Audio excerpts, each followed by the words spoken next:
मेरे चैनल पर CNC with Pradeep. आज हम डिस्कस करने वाले हैं सीएनसी का G codes and M codes का।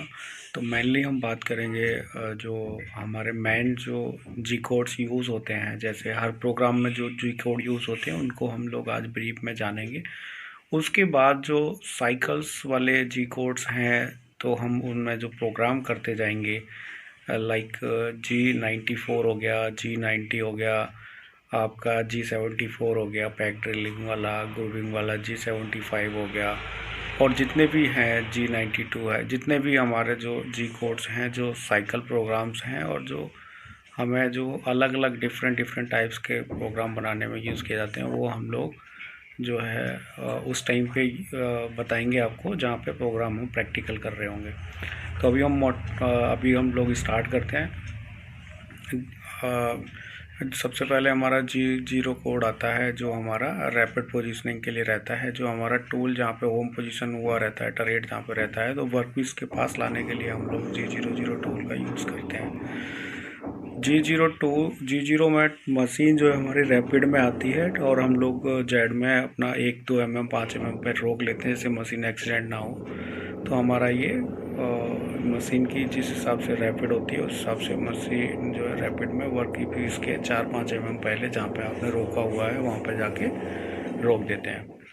उसके बाद G01 होता है। इसमें हमारा मशीन पर जब कटिंग करते हैं, जब फीड में हमारी मशीन चलती है, तो G01 का यूज़ करते हैं, जो हम वर्क पीस पे कटिंग कर रहे होते हैं।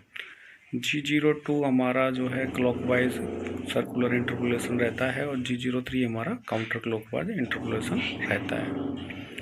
और G04 हमारा जो है डबल टाइम के लिए यूज़ करते हैं, जहाँ पे हमारा ड्रिल बोर किसी को भी हमें जब लास्ट में जाके रोकना होता है 2-3 सेकंड के लिए, बर वगैरह अच्छी फिनिशिंग के लिए जब यूज़, और कहीं पे भी हमें टूल को जाके लास्ट में रोकना है बिना कटिंग करे ही, तो वहाँ पे हम G04 का यूज़ करते हैं। G20 हमारा जो है डेटा इनपुट इन इंचज़ होता है, बट बेसिकली हम लोग अभी जो MM में ही करते हैं, तो G21 ही होता है जो हम प्रोग्राम स्टार्ट करते हैं। तो एक मैंडेटरी नहीं होता, बाई डिफ़ॉल्ट अगर आप लगाना चाहें तो लगा भी सकते हैं, अदरवाइज़ G21 वो बाई डिफ़ॉल्ट ही ले लेता है।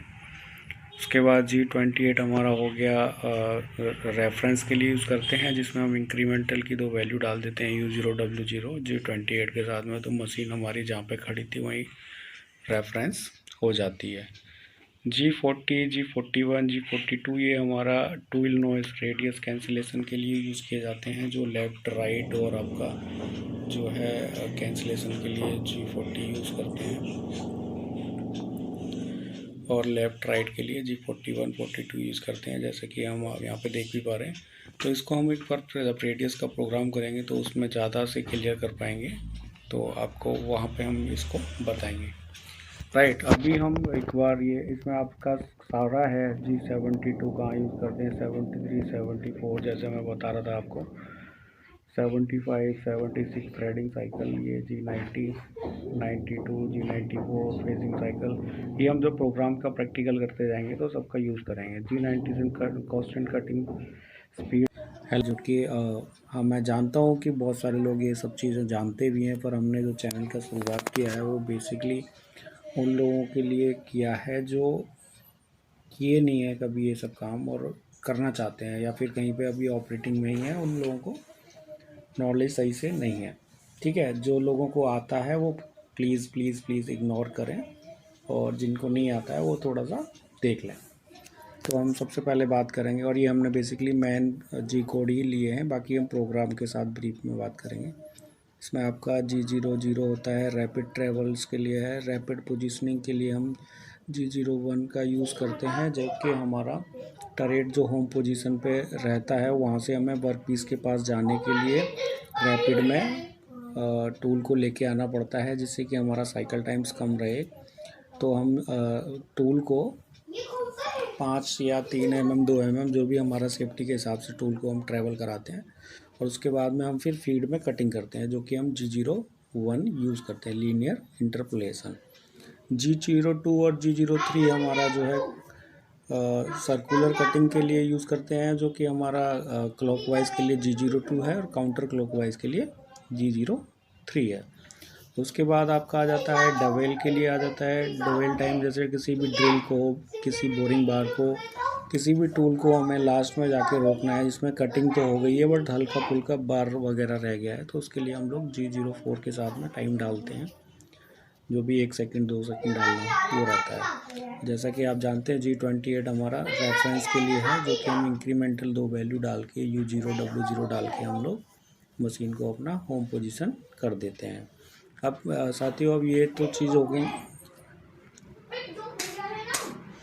आपके कॉमन कोड हो गए। अभी क्या होता है कि कुछ कोड्स ऐसे हैं जो मैंने ऑब्लिक करके लिखे हुए हैं। इसमें क्या होता है, जैसे आपका कंट्रोलर चेंज होता है तो उसमें आपको किसी मशीन में ये जो जी कोड हैं सारे हमारे ISO स्टैंडर्ड्स कोड होते हैं, बट हमारे जो कंट्रोलर चेंज होता है तो उस पर ये थोड़ा सा वेरी करता है। जैसे G32 हमारा, हाँ, तो उसके बाद हमने क्या है कि जैसे हमारा कंट्रोलर चेंज होता है तो हमारा कोई मशीन हमारा G32 लेगी थ्रेडिंग साइकिल के लिए, कोई मशीन हमारी G33 लेगी। ये क्या होता है कि जब हमारा मशीन मैन्युफैक्चरर होता है वो अपने हिसाब से इसको चेंज नहीं कर सकता, ये स्टैंडर्ड के हिसाब से होता है। जैसे फानुक में G32 लेगा, सीमेंस में और आपका मित्सुबिशी में कोई दूसरा कोड लेगा। तो हमें इन जो पैरेलल कोड हैं उनके बारे में हमें पता होना चाहिए। कई बार होता है कि हमने 32 याद कर लिया या प्रैक्टिकल कर लिया, पर जब कंट्रोलर चेंज होएगा तो हमारा G32 की जगह G33 हमें लगाना पड़ेगा। उसके बाद ऐसे ही आपका जो फिनिशिंग साइकिल के लिए हम G70 G72 यूज़ करते हैं। G70 G73 stock removal turning cycle है, जो कि कंट्रोलर के हिसाब से कहीं पर G71 आएगा, कहीं पर G73 आएगा। और आपका स्टूम ट्रेवलिंग फेसिंग साइकिल है आपका G72 है, G74 है। G74 बेसिकली हम फानुक में, G74 को हम लोग बैक ड्रिलिंग में भी यूज़ करते हैं। ठीक है, तो उसके बाद में आपका मल्टीपल थ्रेडिंग साइकिल G76 आ गया, G78 आ गया। उसके अलावा आपका G40 G41 G42 ये हमारा टूल रेडियस नॉइज़ कंपनसेशन के लिए होता है, लेफ़्ट राइट, और एक कैंसिल के लिए होता है G40। उसके बाद में बेसिकली हम G21 को डेटा इनपुट इन mm के लिए यूज़ करते हैं। ये हमारा मैंडेटरी नहीं है क्योंकि सारे कंट्रोलर्स में बाय डिफ़ॉल्ट G21 रहता ही है, तो आप लगाओगे नहीं जब भी वो mm में ही लेगा।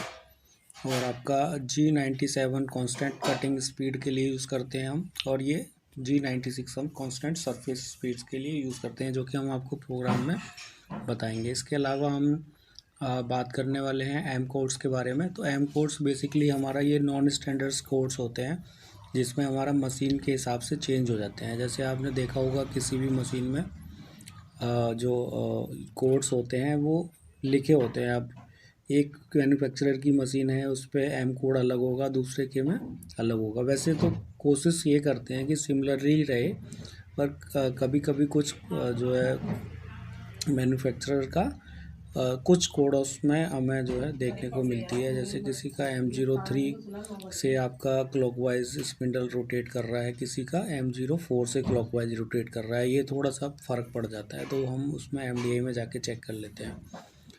M00 आपका जो है प्रोग्राम स्टॉप्स रहता है। जैसे हमें आपको टरेट से पोजिशनिंग करनी हो पार्ट की या कुछ भी है, तो M00 में प्रोग्राम स्टॉप हो जाता है।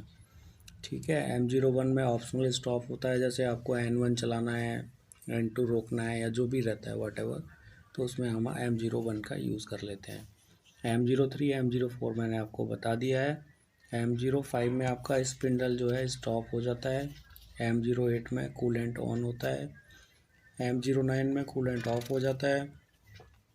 M30 में आपका प्रोग्राम का एंड हो जाता है और रीसेट होके वो शुरू से स्टार्ट हो जाता है। M99 जो हमारा यूज़ होता है सब प्रोग्राम को कॉल करने के लिए यूज़ होता है।